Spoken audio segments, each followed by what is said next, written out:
যশোর সদর উপজেলা নির্বাচনে মোস্তফা ফরিদ আহমেদ চৌধুরী, মোহিত কুমার নাথ সহ 7 প্রার্থীর জামানত বাজেয়াপ্ত হয়েছে।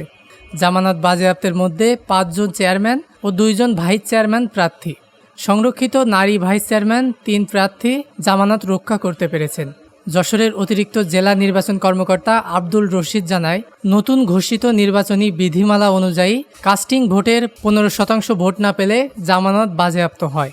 যশোর সদর উপজেলা পরিষদ নির্বাচনে মোট ভোট কাস্ট হয়েছে 2,02,203 ভোট। ফলে প্রার্থীদের জামানত বাঁচাতে প্রাপ্ত ভোটের প্রয়োজন ছিল 30,331 ভোট। কিন্তু চেয়ারম্যান প্রার্থী শফিকুল ইসলাম জুয়েল কাপ্রিস প্রতীকে পেয়েছেন 14,269, সদ্য সাবেক উপজেলা চেয়ারম্যান মোস্তফা ফরিদ আহমেদ চৌধুরী আনারস প্রতীকে পেয়েছেন 12,546, সদর উপজেলা আওয়ামী লীগের সভাপতি মোহিত কুমার নাথ শালিক প্রতীকে পেয়েছেন 9,904, সদর উপজেলা আওয়ামী লীগের সাধারণ সম্পাদক শাহরুল ইসলাম জোড়াফুল প্রতীকে পেয়েছেন 8,508 এবং আরিফুল ইসলাম হেলিকপ্টার প্রতীকে পেয়েছেন 6,219 ভোট। তাই এ 5 জনের জামানতের 1 লাখ টাকা বাজেয়াপ্ত হয়ে রাষ্ট্রীয় কোষাগারে জমা দেওয়া হবে।